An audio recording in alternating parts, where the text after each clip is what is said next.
बातमी आहे नागपुरातून। नागपुरातील मुख्यमंत्र्यांच्या शासकीय बंगल्यासमोरील वॉकर्स रोड हा शहरामधील प्रमुख आणि आकर्षणाचा मार्ग मानला जातो।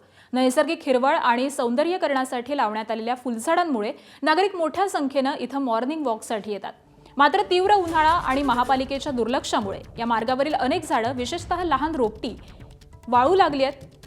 महापालिकेमधील उद्यान विभागाच्या अधिकाऱ्यांना आणि स्थानिक नागरिकांना त्याचबरोबर नगरसेवकांना सांगितल्यानंतर देखील कुठलीही कारवाई होत नसल्याची नाराजी मॉर्निंग वॉक करणाऱ्या नागरिकांनी व्यक्त केली आहे।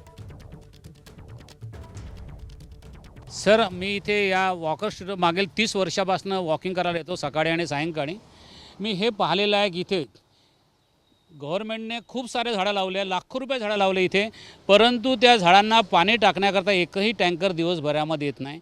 आम्ही अनेकदा महानगरपालिकेला तक्रार केली, ते हो म्हणतात, परंतु मग येत नाही ते पाणी टाकण्याकरता, या ठिकाणी टँकर त्यांची येत नाही। आणि मग आम्ही निक्को कंपनीला कॉन्टॅक्ट केला, ते पण म्हणतात आम्ही टाकाले, पण ते पाणी टाकले येत नाही। इथले लाखोचे झाडं, ज्या लाखो रुपयाची झाडं आहेत ते पूर्ण वाळून गेलेली आहेत। लोकांची तक्रार माझ्याकडे पुष्कळता येते, कारण मी पर्यावरण प्रेमी आहे।